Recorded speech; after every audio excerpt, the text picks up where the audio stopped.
আগের ক্লাসে কেমিস্ট্রিতে আমরা পড়েছিলাম রাসায়নিক গতিবিদ্যা। এখন যেটা আমরা পড়ব সেটা হচ্ছে দ্রবণ। একটা দ্রবণের উদাহরণ দিই। আমরা শরবত খাই। শরবত বানানো হয় মূলত জল, তার মধ্যে চিনি থাকে। তাহলে শরবত একটা দ্রবণ, যেখানে চিনি হচ্ছে একটা দ্রাবক আর জলটা হচ্ছে একটা দ্রাবক। তার মানে বোঝা যাচ্ছে দ্রবণের মধ্যে যে উপাদানটা কম পরিমাণে থাকে সাধারণভাবে সেটাকে দ্রাব বলা হয়, আর যে উপাদানটা বেশি পরিমাণে থাকে তাকে দ্রাবক বলা হয়। এরকম একটা দ্রবণ, তো সেই দ্রবণ নিয়ে আজকের আমরা আলোচনা করব। দ্রবণের অনেক ধরনের বৈশিষ্ট্য হয়, তার মধ্যে মূলত যেগুলো আসে একটা হচ্ছে খুব সমসত্ব হবে, মানে সমস্ত দ্রবণের সমস্ত জায়গার ধর্ম গঠন, ভৌত ধর্ম গঠন এগুলো এক হবে। আর একটা যেটা বলা হচ্ছে যে দ্রবণ যখন হবে, দ্রাবকের মধ্যে যে দ্রাবের যে পার্টিকেলগুলো থাকবে, দ্রাবের পার্টিকেলগুলো 10⁻⁻7 থেকে 10⁻⁸ সেন্টিমিটার এই ব্যাসের হতে হবে, তবেই সেটা প্রকৃত দ্রবণ হবে। সাধারণভাবে দ্রবণের ভৌত অবস্থাটা দ্রাবকের মতোই হয়, আর এইভাবেই আমরা দ্রবণের ধর্মগুলো জানব, আর ধর্ম আছে এগুলো। তো দ্রবণটা যখন আমরা দেখি বা পাই, দ্রবণকে তার একটা গাঢ়ত্ব থাকে, মানে দ্রাবের পরিমাণটা কতটা বেশি আছে না কম আছে সেটার উপরে নির্ভর করে তার একটা শক্তি বা মাত্রা আমরা দেখে নিই। তো সেই শক্তি বা মাত্রাটাকে যখন প্রকাশ করা হয়, আমরা অনেকভাবে প্রকাশ করতে পারি। মূলত যে কয়েকভাবে প্রকাশ করা যায় সেগুলো নিয়েই আজকে প্রথমে আলোচনা করব। প্রথমে আসছি নর্মালিটি। নামটা আমরা শুনেছি। নর্মালিটিটা কি না, 1 লিটার কোনো একটা যদি দ্রবণ নেওয়া হয়, সেই দ্রবণে দ্রাবর যত গ্রাম তুল্যাঙ্ক দ্রাবটা থাকবে সেটাকেই বলা হচ্ছে তার নর্মালিটি। একটা উদাহরণ দিই। সালফিউরিক অ্যাসিডের একটা দ্রবণ যদি আমরা বানাই, সেটার যদি 1 লিটার দ্রবণ নেওয়া হয়, সেই 1 লিটার দ্রবণে যদি 98 গ্রাম 98 গ্রাম যদি সালফিউরিক অ্যাসিড থাকে, তখন তাকে আমরা 1 নর্মাল বলবো না 2 নর্মাল বলবো। 98 গ্রামটা হচ্ছে গিয়ে বা 98 হচ্ছে গিয়ে সালফিউরিক অ্যাসিডের আণবিক ওজন। তুল্যাঙ্ক হওয়ার কত না, যেহেতু দুটো অ্যাসিডিক হাইড্রোজেন আছে, 2 দিয়ে ভাগ করব, তার মানে 98/2 মানে 49। তার মানে 49 গ্রাম যদি সালফিউরিক অ্যাসিড থাকে 1 লিটার দ্রবণে, তখন সেটাকে আমরা বলবো 1 নর্মাল দ্রবণ। যেহেতু 98 গ্রাম আছে, তার মানে 2 নর্মাল দ্রবণ হবে। তাহলে এইভাবে কিন্তু আমরা নর্মালিটিটা প্রকাশ করতে পারি। নেক্সট চলে আসছি আমরা মোলারিটি। ক্যাপিটাল এম দিয়ে প্রকাশ করা হয়, নর্মালিটিটাকে ক্যাপিটাল এন দিয়ে প্রকাশ করা হয়। মোলারিটিটা কি না, 1 লিটার দ্রবণে যত গ্রাম অণু দ্রাব দ্রবীভূত থাকে। গ্রাম অণু কি, গ্রাম অণু আমরা 19 শিখেছি, আর একবার একটু বলে দিচ্ছি। তার আণবিক কোনো একটা পদার্থের আণবিক ওজন যা, সেই পরিমাণ পদার্থ যদি উপস্থিত থাকে তখন তাকে বলে 1 গ্রাম অণু। তাহলে 1 লিটার দ্রবণে যদি 1 গ্রাম অণু উপস্থিত থাকে তখন 1 মোলার দ্রবণ বলবো, এবং সেটাই তার মোলারিটি হবে। যদি সালফিউরিক অ্যাসিডের ক্ষেত্রেই ধরি, 98 হচ্ছে কি তার আণবিক ওজন। তাহলে 98 গ্রাম সালফিউরিক অ্যাসিড যদি 1 লিটার দ্রবণের অ্যাসিডিক দ্রবণে থাকে বা 1 লিটার সালফিউরিক অ্যাসিডের দ্রবণে থাকে, তখন তাকে আমি বলবো তার মোলারিটি 1। নেক্সট চলে আসছি মোলালিটি। এটা কি না, একটু খেয়াল করলে বোঝা যাবে, এখানে দুটোর ক্ষেত্রে কিন্তু 1 লিটার 1 লিটার ছিল। পার্থক্যটা ছিল এখানে গ্রাম তুল্যাঙ্ক, এখানে হয়ে গেছিল গ্রাম অণু। এই ক্ষেত্রে চলে এলো কিন্তু দ্রবণের জায়গায় চলে এলো দ্রাবক। এখানে সংজ্ঞাতে বলা হচ্ছে 1000 গ্রাম দ্রাবকে যত গ্রাম অণু দ্রাব দ্রবীভূত থাকবে তাকে বলা হবে তার মোলারিটি। তাহলে এখানেও গ্রাম অণু, এখানেও গ্রাম অণু, কিন্তু এখানে পার্থক্যটা হচ্ছে এই জায়গায়, এখানে 1 লিটার দ্রবণে মানে দ্রাব প্লাস দ্রাবক দুটোকে মিলেই বলা হচ্ছে, আর এই ক্ষেত্রে বলা হচ্ছে 1000 গ্রাম দ্রাবকে, মানে দ্রাব থেকে দ্রাবক টোটালি আলাদাভাবে বলা হচ্ছে। এটাই কিন্তু পার্থক্য। একে স্মল এম দিয়ে প্রকাশ করা হয়। এইখানে আমি একটা দেখিয়েছি, যদি ধরি W1 গ্রাম দ্রাবকে W2 গ্রাম দ্রাব থাকে, তাহলে 1 গ্রাম দ্রাবকে থাকবে W2/W1 গ্রাম দ্রাব, 1000 গ্রামে থাকবে W2/W1 × 1000। তাহলে এটা কি পেলাম? 1000 গ্রাম দ্রাবকে কত গ্রাম দ্রাব, এখানে বলেছি যত গ্রাম অণু, তার মানে গ্রাম পেয়েছি। গ্রাম অণুতে প্রকাশ করতে হলে আণবিক ওজন দিয়ে ভাগ দেবো, এই জন্য M2 দিয়ে ভাগ করা হয়েছে। মনে রাখতে হবে এখানে 1টা দ্রাবককে বোঝানো হচ্ছে, 2টা দ্রাবকে বোঝানো হচ্ছে। এইভাবে আমরা স্মল m মানে যেটা মোলালিটি সমান W2 × 1000 divided by M2 × W1। Next চলে আসছি মোল ভগ্নাংশ। মোল ভগ্নাংশটা কি? ভগ্নাংশ আমরা ছোট ক্লাস থেকে পড়ে এসেছি। কিরকম না, যদি দ্রবণের মধ্যে দ্রাবকের মোল ভগ্নাংশ বার করতে হয়, তাহলে দ্রাবক ব্র্যাকেটে লিখলাম x1 সমান n1, 1 ফর দ্রাবক, 2 ফর দ্রাবক, n1 প্লাস n2। তাহলে দ্রাবকের মোল ভগ্নাংশ হবে x1 = n1/n1 প্লাস n2। তাহলে কি দাঁড়ালো না, আমার যদি মোল ভগ্নাংশ বার করতে হয় তাহলে আমার মোল ডিভাইডেড বাই টোটাল মোল। তাহলে একইভাবে দ্রাবের মোল ভগ্নাংশ কি হবে? x2 সমান n2, দ্রাবের মোল হচ্ছে n2 divided by n1 plus n2 total mole. এটা হচ্ছে দ্রাবের মোল ভগ্নাংশ।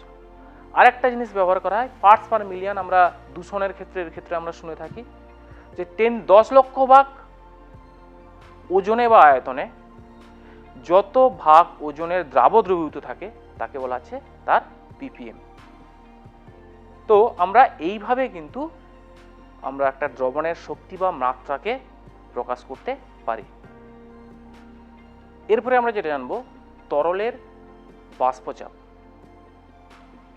তরলের বাষ্পচাপ জিনিসটা কি না, একটা পাত্র নিলাম, একটা বদ্ধ পাত্র, তার মধ্যে জল আছে।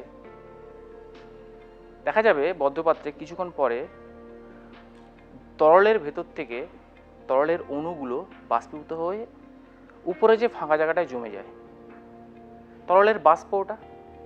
এবার সেই বাষ্প যে চাপটা দেবে তাকে বলা হচ্ছে তরলের বাষ্পচাপ। তাহলে তরলের বাষ্পচাপ কাকে বলা হচ্ছে না, একটা স্থির উষ্ণতায় কোনো একটি তরল যখন তার বাষ্পের সঙ্গে সাম্যাবস্থায় থাকে তখন বাষ্প যে পরিমাণ চাপ প্রদান করে তাকে বলা হচ্ছে তরলের বাষ্পচাপ। তাহলে সাম্যাবস্থায় থাকতে হবে। এবং তরলের বাষ্পচাপ যখন আমরা বার করব, আমরা দ্রবণের ক্ষেত্রে বাষ্পচাপ হতে পারে, দ্রাবকের ক্ষেত্রে বাষ্পচাপ হতে পারে। দেখা গেছে দ্রবণের বাষ্পচাপটা কোনো একটা উষ্ণতায়, পার্টিকুলার উষ্ণতায় দ্রাবকের বাষ্পচাপের থেকে কম হয়।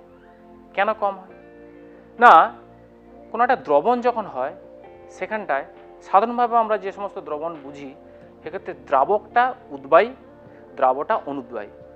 তাহলে যখন আমি একটা কোনো দ্রাবক নিচ্ছি, দ্রাবকের ক্ষেত্রে কি হচ্ছে, উপরের পৃষ্ঠতলে যতগুলো অণু আছে সব জায়গা থেকে বা ম্যাক্সিমাম যতটা জায়গা যাওয়া সম্ভব সব জায়গা থেকে বাষ্পীভূত হওয়ার চেষ্টা করছে। কিন্তু যখন দ্রবণ হয়ে যাচ্ছে উপরের পৃষ্ঠতলে দ্রাবকের জায়গায় কিছু দ্রাবের অণু চলে আসছে, তাহলে যেখানে দ্রাবের অণু আছে সেই জায়গা থেকে বাষ্পীভূত হওয়ার চান্সটা কমে যাচ্ছে।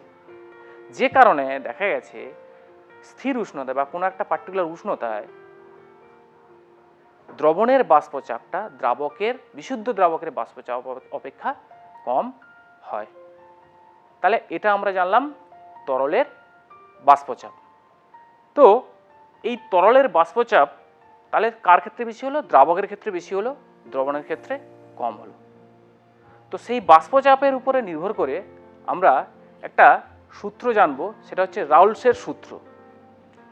রাউলসের সূত্র যখন আমরা জানবো, আমরা সূত্রগুলোকে সবসময় চেষ্টা করি সূত্রের আকারে মুখস্থ করার, সেরকম না করে আমি একটু অন্যভাবে বোঝার চেষ্টা করি।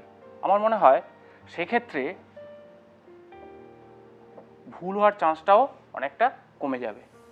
কীরকম না, গাণিতিকভাবে যদি প্রকাশ করা হয় P1 সমান P10 × x1, ওয়ান আমি কার জন্য বলেছি না, ওয়ান বলা হয়েছে দ্রাবকের জন্য। তার মানে একটা জিনিস বোঝা যাচ্ছে স্থির উষ্ণতায়, তাহলে এই যে রাউলসের সূত্রটা,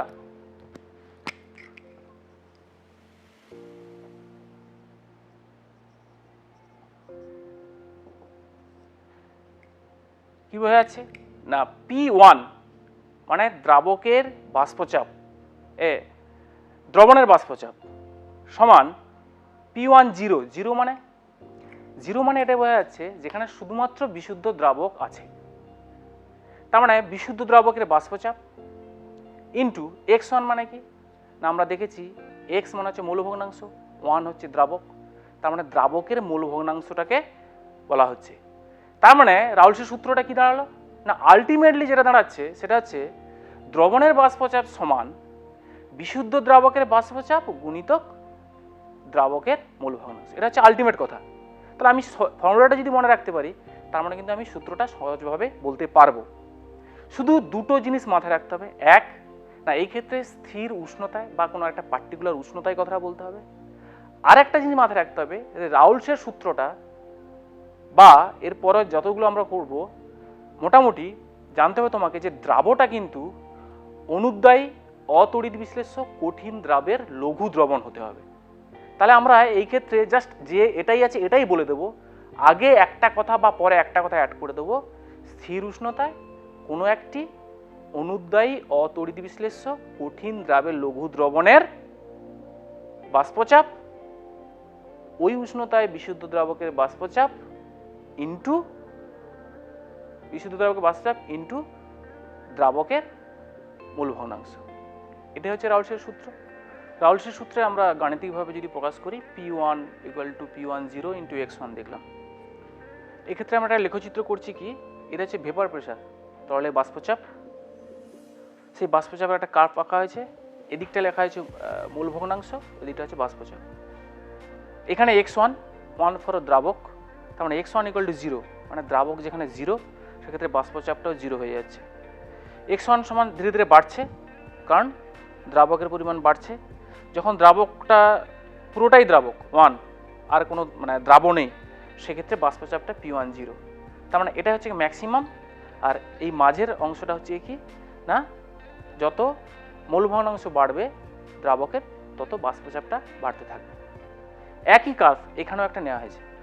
এখানে দেখা যাচ্ছে কি না, এখানের থেকে এইখানে যেটা আমরা করেছিলাম সেক্ষেত্রে দ্রবণে কেবলমাত্র দ্রাবকটাই হচ্ছে উদ্বায়ী, কিন্তু দ্রাবটা হচ্ছে অনুদ্বায়ী। এক্ষেত্রে আমরা করলাম কি, যদি ইনকেস এরকম হয় যে দ্রাব এবং দ্রাবক উভয়ই উদ্বায়ী, সেক্ষেত্রে কি হবে না, এখানে দুটো কার্ভ রাখা হয়েছে, এইখান থেকে একটা কার্ভ আর এইখান থেকে এই একটা কার্ভ। আগে যে দ্রাবকের ক্ষেত্রে যে কার্ভটা আমরা পেয়েছিলাম বাষ্পচাপের সঙ্গে মূল ভগ্নাংশের, এক্ষেত্রেও সেটাই রাখা হয়েছে, দেখো এখানে দেখা যাচ্ছে। এখানটা কি হয়েছে না, আরেকটা কার্ভ এখানে অ্যাড করা হয়েছে, এটা কার ক্ষেত্রে না, দ্রাবের ক্ষেত্রে। এখানে তার মানে কি দাঁড়ালো, আগের মতোই এখানে x1টা জিরো, এখানে x1টা 1, আর এইখানটায় কি হয়েছে x2টা 1, মানে এখানে পুরোটাই দ্রাব, একটা দ্রবণের পুরোটাই দ্রাব যেটা কিনা উদ্বায়ী। তার মানে x2 এখানে 1। এবার ধীরে ধীরে ধীরে ধীরে x2 পরিমাণটা কমছে, মানে দ্রাবের মূল ভগ্নাংশটা কমছে, কমতে কমতে এখানে জিরো হয়ে গেল। তার মানে এইটা হচ্ছে গিয়ে দ্রাবটা যদি উদ্বায়ী হয় তার লেখচিত্র, এই রেখাটা, আর এইটা হচ্ছে গিয়ে দ্রাবকটা যদি উদ্বায়ী হয় তার লেখচিত্র। একটা দ্রবণ যেখানে দ্রাবক উভয়ই উদ্বায়ী, সেক্ষেত্রে কার্ভটা এইভাবে প্রকাশ করা হচ্ছে। তাহলে এই জিনিসটা কি, এই যে ডট ডট, এটা হচ্ছে কি দ্রবণের বাষ্পচাপ। একটা জিনিস খেয়াল রাখতে হবে, এইখান থেকে যে হাইটটা এই মূল ভগ্নাংশে, যেখানটায় দ্রাবের একটা পার্সেন্টেজ আছে, দ্রাবকের একটা পার্সেন্টেজ আছে, এই মূল ভগ্নাংশে দ্রবণের যে বাষ্পচাপটা কিন্তু দুটো বাষ্পচাপের সমষ্টির সমান। সেটা কার, এক দ্রাবকের বাষ্পচাপ যেটা দ্বিতীয় বন্ধনী দিয়ে আমি প্রকাশ করেছি, আরটা হচ্ছে দ্রাবের বাষ্পচাপ যেটা এদিকে দ্বিতীয় বন্ধনে প্রকাশ করেছি। তার মানে এই যে বাষ্পচাপটা, এই হাইটটা প্লাস এই হাইটটা, এই দুটো মিলেই কিন্তু এই পুরোটা। আশা করছি বোঝা গেছে। দ্রাবক উভয় যদি উদ্বায়ী হয় সেক্ষেত্রে তার লেখচিত্রটা এরকম হবে।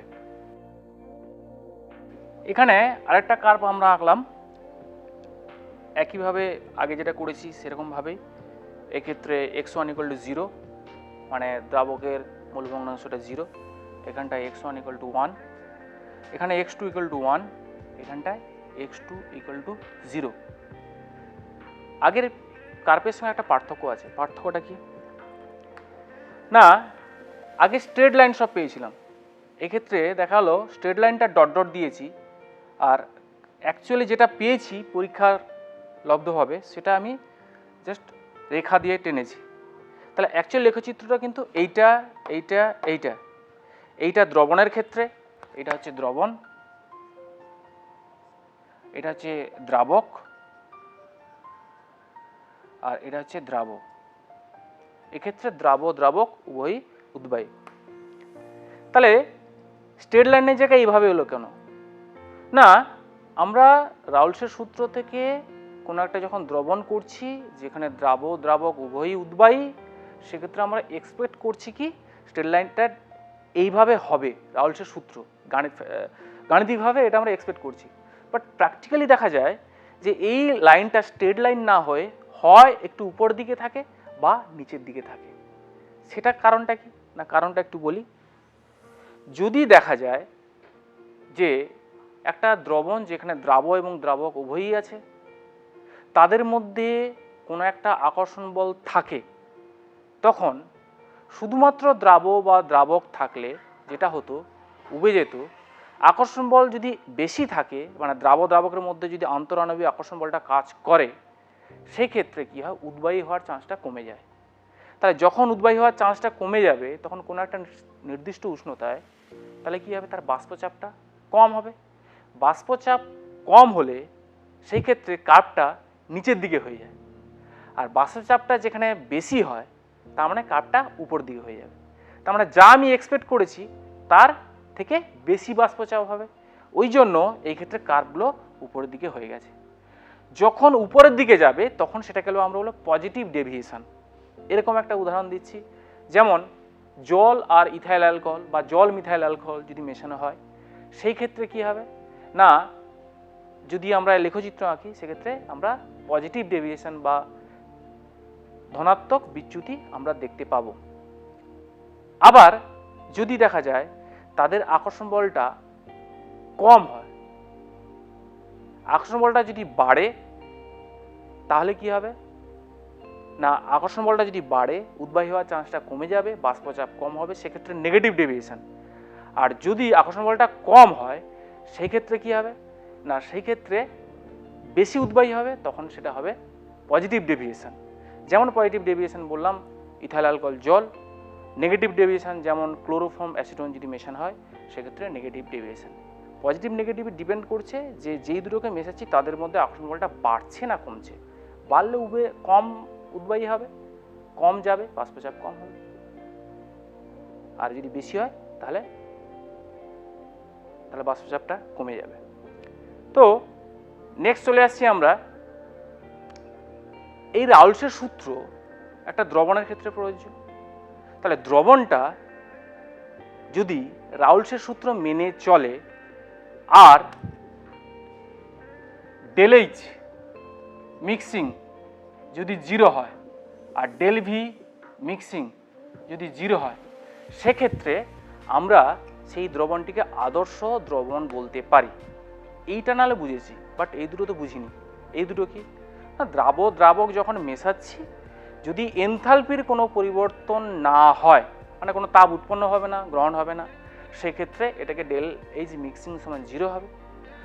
যদি দেখা যায় ডেল এইচ মিক্সিংটা 0 হয়, আর ডেল ভি মিক্সিংটা কি, ডেল ভি মিক্সিংটা হচ্ছে গিয়ে দ্রাবের একটা আয়তন আছে, দ্রাবকের একটা আয়তন আছে, দুটো আয়তন যোগ করার পরে দ্রবণের আয়তনটা এই যোগফলের যদি সমান হয়, মানে এক্সপেক্ট করছি দ্রাবের আয়তন দ্রাবকের আয়তন মিলে দ্রবণের আয়তন হবে, বাট এটা হতে পারে দ্রবণের আয়তন একটু কম বা বেশি। যদি কম বেশি হয় তাহলে হবে না। যদি দেখা যায় যে মেশানোর পরে যা এক্সপেক্ট করছি সেটাই হয়, তখন ডেল ভি মিক্সিং সমান 0, সেই ক্ষেত্রে আমি সেটাকে আদর্শ দ্রবণ বলবো। এরকম আদর্শ দ্রবণ হচ্ছে গিয়ে যেমন বেনজিন টলুইনের মিশ্রণটাকে একটা আদর্শ দ্রবণ হিসেবে কিছুটা মানা হয়। আবার আদর্শ দ্রবণ নয় এরকমকে না, যেমন আমরা বললাম ইথাইল অ্যালকোহল জল মিশ্রণ, মিথাইল অ্যালকোহল জলের মিশ্রণ, এগুলো হচ্ছে আদর্শ দ্রবণ নয়। সংখ্যাগত ধর্ম, সংখ্যাগত ধর্ম কি না যে ধর্ম, দ্রবণের যে ধর্ম দ্রবণের প্রকৃতির উপরে নির্ভর করে না, দ্রবণে উপস্থিত দ্রাবের কণা সংখ্যার উপরে নির্ভর করে, তাকে বলা হয় সংখ্যাগত ধর্ম। আমরা 4টি সংখ্যাগত ধর্ম এখানে পাবো। প্রথমে আসছি বাষ্পচাপের আপেক্ষিক অবনমন। এই জিনিসটা কি না, আমি এখানে একটা জিনিস দেখাচ্ছি না, P0 মানে হচ্ছে গিয়ে কোনো একটা বাষ্পচাপ, বিশুদ্ধ দ্রাবকের বাষ্পচাপ। 0 মানে হচ্ছে গিয়ে সেটাই সম্পূর্ণরূপে ওই পদার্থ বা ওই দ্রাবকটাই আছে। P মানে হচ্ছে দ্রবণের বাষ্পচাপ। তাহলে বাষ্পচাপের আপেক্ষিক অবনমন কি না, বাষ্পচাপের অবনমন প্রথমে আসি। অবনমন কোনটাকে বলা হচ্ছে? P0 মাইনাস P, এটাকে বলা হচ্ছে বাষ্পচাপের অবনমন। কেন অবনমন? না আমরা দেখেছি কোনো একটা উষ্ণতায় দ্রাবকের বাষ্পচাপটা দ্রবণের থেকে বেশি হয়, তাহলে দ্রবণের ক্ষেত্রে কম হবে। তাহলে কতটা কমলো, কতটা কমে গেল, সেটাকেই বলা হচ্ছে বাষ্পচাপের অবনমন। এবার আপেক্ষিক অবনমন কেন না, আপেক্ষিক তখন যখন কারোর সঙ্গে তুলনা করা আছে, এখানে কার সঙ্গে তুলনা করা হচ্ছে না, এটা হচ্ছে বাষ্পচাপের অবনমন ডিভাইডেড বাই যখন প্রথমে বিশুদ্ধ দ্রাবকে যে বাষ্পচাপটা উষ্ণতা ছিল তাকে দিয়ে ভাগ করা হচ্ছে, তখন তাকে বলা হচ্ছে বাষ্পচাপের আপেক্ষিক অবনমন। এটা কার সমান হচ্ছে না x2। x2 মানে 2 ফর দ্রাবক, মানে দ্রাবের মোল ভগ্নাংশ, সমান হচ্ছে n2 by n1 plus n2, মানে দ্রাবের মোল ডিভাইডেড বাই দ্রাবকের মোল প্লাস দ্রাবের মোল। খুব লঘু দ্রবণ হলে এইটাকে আমরা n2 বাই n1 আকারে প্রকাশ করতে পারি। কেন না, দ্রাবকের মোলের সাপেক্ষে দ্রাবের মোলটা অনেক কম থাকে, সেই কারণে আমরা নেগলিজিবল ধরতে পারি। তাহলে n2 বাই n1, তার মানে দেখা যাচ্ছে তাহলে আমি সূত্রটা কি পাবো না, সূত্রটা হচ্ছে এটাই না, সেই আগের মতোই। এখানে উষ্ণতার ব্যাপারটা আনার দরকার নেই। কেন দরকার নেই না, উষ্ণতার পরিবর্তনে কোনো চেঞ্জ হয় না। কেন চেঞ্জ হয় না এক্ষুনি বলছি, তার আগে সূত্রটাকে বলি না। একইভাবে কোনো একটি অনুদ্বায়ী অতড়িৎ বিশ্লেষ্য কঠিন দ্রাবের বাষ্পচাপের যে আপেক্ষিক অবনমন, এই কথাটা জাস্ট মনে রাখতে হবে। বাষ্পচাপের যে আপেক্ষিক অবনমন সেটা কার সমান হবে না, দ্রাবের মূল ভগ্নাংশের সমান। এটাই হচ্ছে কি সূত্র। শুধু আগে শুধু ওইটুকু, মানে গাণিতিকভাবে দেখলে আমরা বুঝতেই পারছি বাষ্পচাপের আপেক্ষিক অবনমন হচ্ছে এইটা, কার সমান না x2। x2 মানে কে, দ্রাবের মূল ভগ্নাংশ। এটা হচ্ছে কি সূত্র। এবার এইখান থেকে আমরা একটা জিনিস যেটা জানতে পারবো, সেটা হচ্ছে গিয়ে x2 সমান n2 by n1 plus n2 জেনেছি। আমরা n1 প্লাস n2টাকে n1 ধরতে পারি লঘু দ্রবণের ক্ষেত্রে। তাহলে n2 বাই n1, n2 মানে কি না, 2 মানে হচ্ছে দ্রাবক, দ্রাবের মোল। তাহলে দ্রাবের মোল আমি বলতে পারি এইভাবে প্রকাশ করা যায় W2 বাই M2, মানে দ্রাবের ওজন ডিভাইডেড বাই তার আণবিক ওজন। একইভাবে W1 বাই M1, এটাকে না W1টা হচ্ছে গিয়ে দ্রাবকের ওজন ডিভাইডেড বাই দ্রাবকের আণবিক ওজন। তাহলে এইখান থেকে এই যে সমীকরণটা আমি পাচ্ছি P0 minus P by P0 সমান পাচ্ছি W2 বাই M2, আর নিচে চলে আসছে কি W1, উপরে চলে যাচ্ছে কি M1। তার মানে M1 বাই এটা W2 বাই M2। এই ক্ষেত্রে আমি এই যে M2টা, এটা আমি যদি বাম দিকে নিয়ে আসি, তাহলে বাম দিকে নিয়ে এখান থেকে এই সমীকরণটাকে সাজিয়ে নিলে আমরা এখান থেকে আণবিক ওজন পেয়ে যাব। তাহলে এই সূত্র প্রয়োগ করে আমরা অনেক দ্রাবের আণবিক ওজনটা বার করতে পারি। নেক্সট যে কলিগেটিভ প্রপার্টিটা আসবো সেটা হচ্ছে গিয়ে স্ফুটনাঙ্কের উন্নয়ন।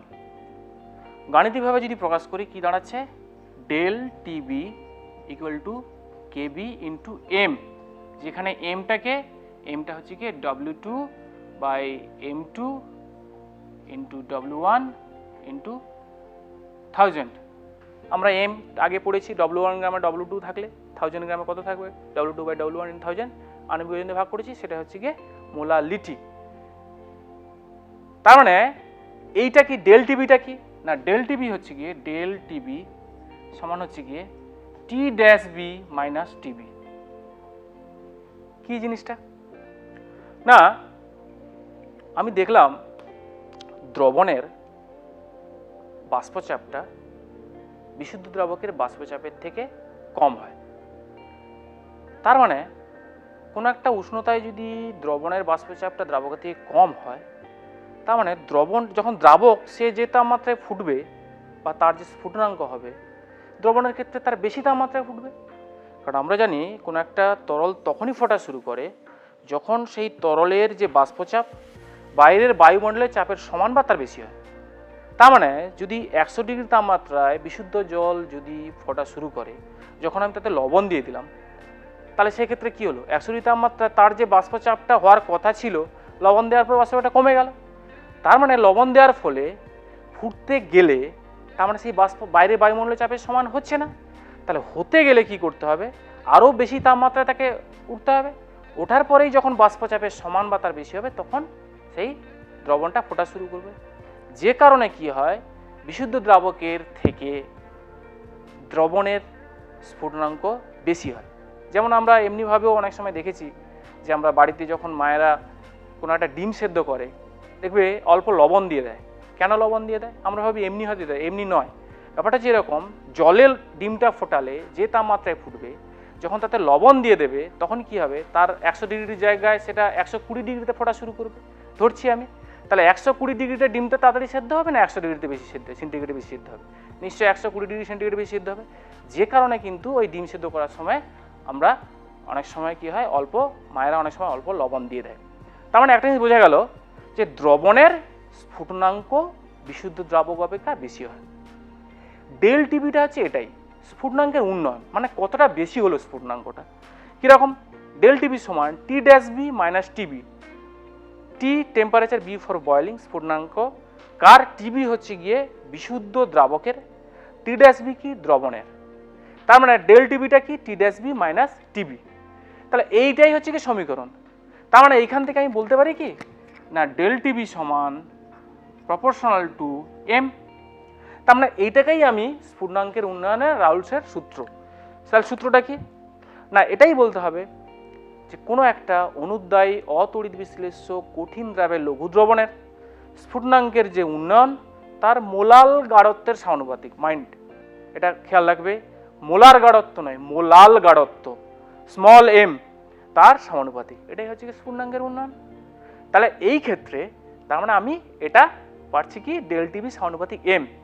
এবার আমি একটা জিনিস দেখি, এই ডেল টিবি এখানে কেবি পাচ্ছি, এখানে এম পাচ্ছি। যদি আমি এইটা এখানে বসিয়ে দিই, তার মানে কি দাঁড়াচ্ছে, ডেল টিবি সমান KB into W2 into 1000 divided by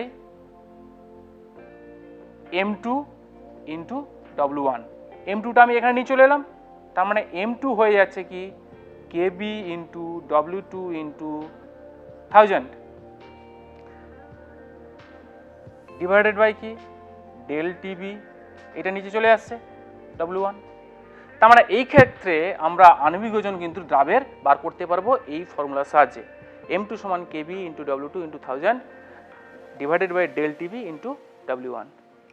কেবিটাকে বলা হয় স্ফুটনাঙ্ক উন্নয়ন ধ্রুবক।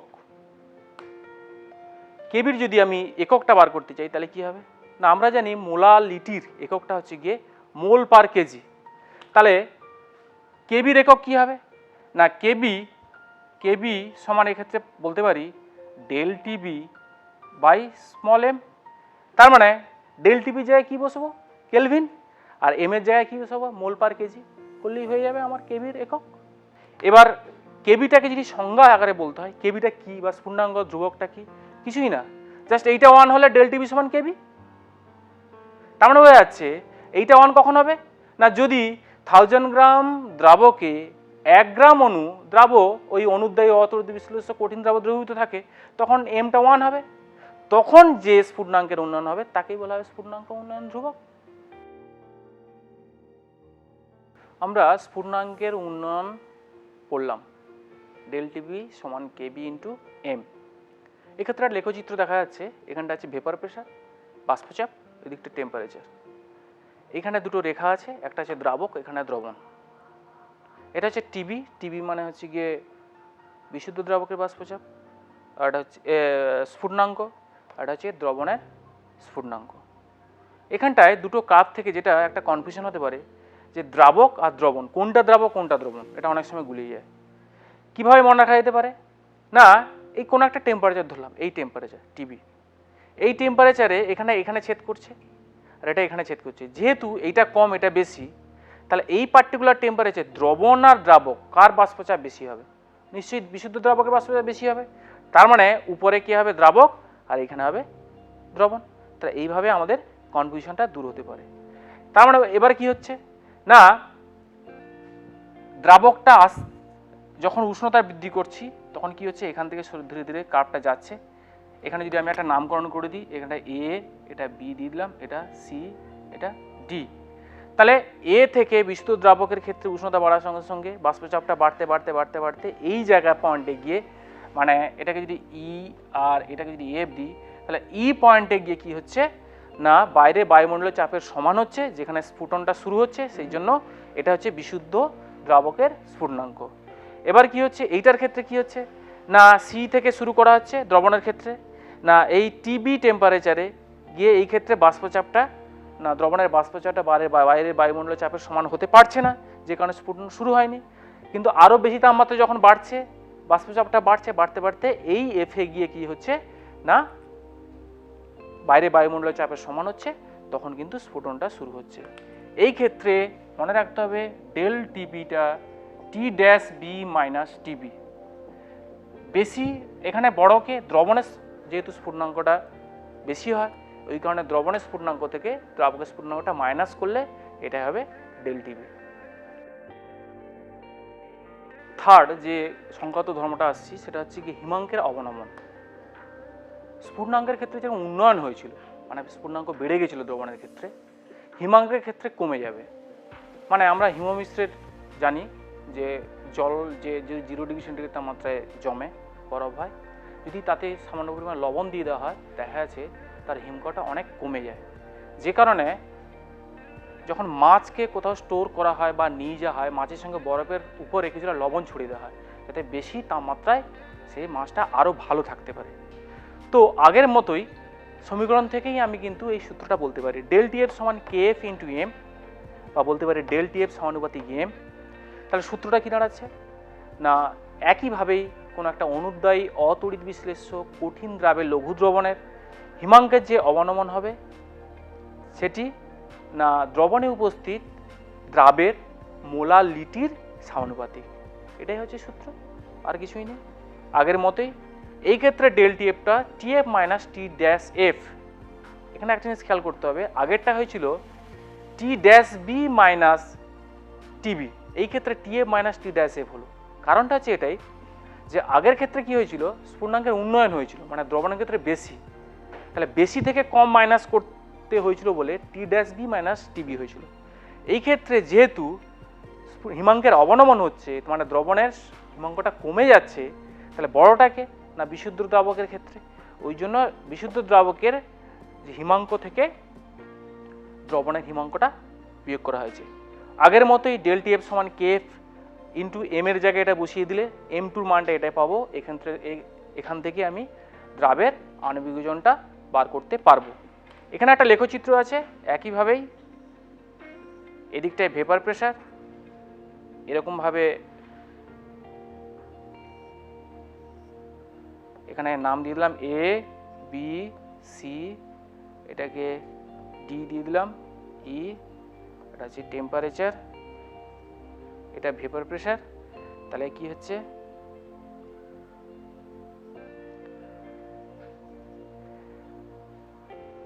উপরেরটার ক্ষেত্রে দ্রবণ,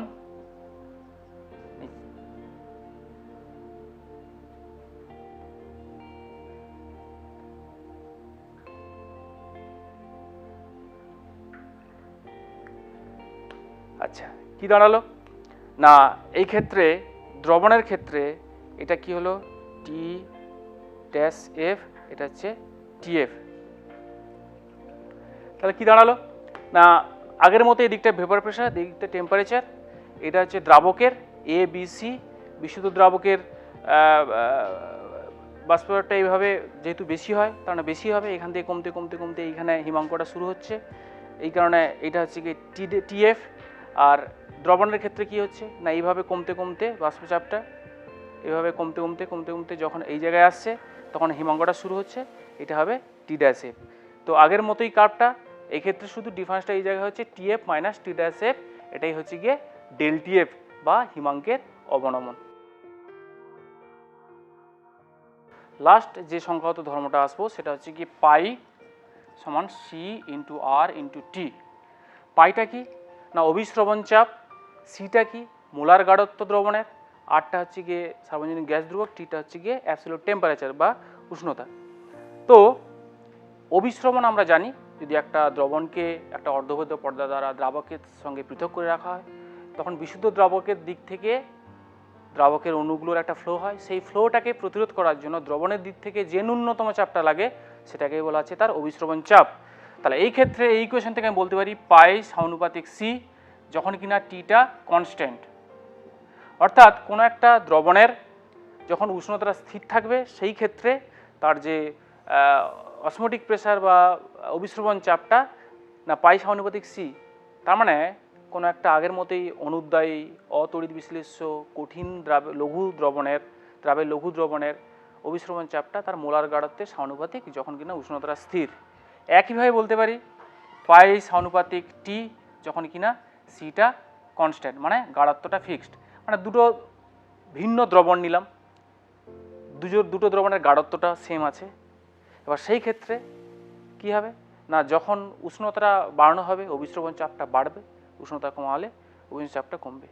এটাই হচ্ছে গিয়ে পাই সমান সি আর টি। এবার দুটোকে সমানুপাতিক দিয়ে যোগ করলে পাই সমানুপাতিক সি ইন্টু টি হবে। গ্যাস ধ্রুবক আরটা হচ্ছে গিয়ে সমানুপাতিক ধ্রুবক থেকেই এসছে। তাহলে আমরা এই সংখ্যাগত ধর্মগুলো আমরা চারটে সংখ্যাগত ধর্ম পড়লাম। লাস্ট একটা জিনিস বলার বিষয় যে আমরা এতক্ষণ পর্যন্ত যেটা পড়লাম সেক্ষেত্রে সব ক্ষেত্রে ধরে নেওয়া হয়েছে দ্রাবটা অনুদ্বায়ী হবে, অতড়িৎ বিশ্লেষ্য হবে, কঠিন দ্রাব হবে। যদি কোনো ক্ষেত্রে দেখা যায় ওটা তড়িৎ বিশ্লেষ্য হয়, মানে দ্রাবের অণুটা ভেঙে যায়, সেই ক্ষেত্রে একটা ফ্যাক্টর গুণ হয়ে যায়। ফ্যাক্টরটা কি না সেটা হচ্ছে কি আগে যেটা আমরা পেয়েছি P0 minus P by P0 সমান x2 পেয়েছিলাম, এই ক্ষেত্রে আই ফ্যাক্টরটা বা ভ্যান্ট অফ ফ্যাক্টর এটাকে বলা হয়, আই ফ্যাক্টরটা গুণ হয়ে যাবে। একইভাবে কি হবে না del TB equal to I into KB into M, del TB TF সমান I into KF into M. এই ক্ষেত্রে হয়ে যাবে কি pi equal to I into C R T. সব ক্ষেত্রে এই আই ফ্যাক্টরটা ভ্যান্ট অফ ফ্যাক্টরটা গুণ হয়ে যাবে। আইটা কি না আইটাকে যদি প্রকাশ করা হয় alpha equal to I minus one by N minus one. আলফাটা কি না এখান থেকে আইয়ের মানটা পাবো, আলফাটা কি বিয়োজন মাত্রা, মানে যত মোল নিয়েছি তার কতটা অংশ বিয়োজিত হচ্ছে। যেমন যদি দেখা যায় যে 1 মোল আমি দ্রাব নিয়েছি, 1 মোলের মধ্যে দেখা গেল 50% বিয়োজিত হয়েছে, তার মানে আলফার মানটা হয়ে যাবে 0.5 বা হাফ। এবার এনটা কি না এনটা হচ্ছে গিয়ে কতগুলো পার্টে ভাঙলো, মানে একটা উদাহরণ দিই যেমন NaCl, এটা ভেঙে গেলে হয়ে যায় Na প্লাস Cl মাইনাস, তার মানে দুটো পার্টে ভেঙে গেল, তার মানে n এর মান এক্ষেত্রে 2 হয়ে যাবে। মনে রাখতে হবে তাহলে n এর মানটা আমি পেয়ে যাচ্ছি। আর একটা জিনিস যদি তীব্র তড়িৎ বিশ্লেষ্য হয় সেক্ষেত্রে আলফাটা 100% ধরে নেওয়া হয়, আর মৃদু তড়িৎ বিশ্লেষ্য হলে সেক্ষেত্রে দেওয়া থাকবে বিয়োজন মাত্রার মানটা।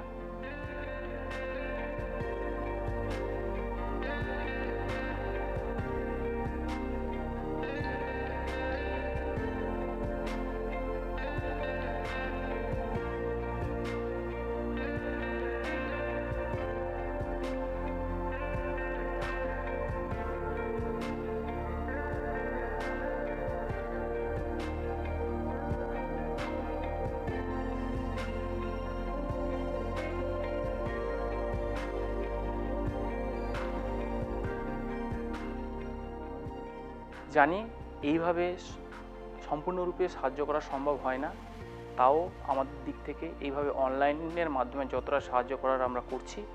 আমরা আজকে দুটো চ্যাপ্টার পড়েছি, প্রথমে রাসায়নিক গতিবিদ্যা, পরে দ্রবণ। এগুলো একটু একবার দুবার শোনার চেষ্টা করবে, আশা করছি অনেকটাই বুঝতে পারবে। যদি সমস্যা হয় তাহলে পরে যখন স্কুল খুলবে তখন আমাদের কাছে জিজ্ঞেস করে নিতে পারো, আর বই একটু পড়াশোনা করবে, আর এগুলো একটু পড়লেই আশা করছি অনেকটাই ওভারকাম করা যাবে।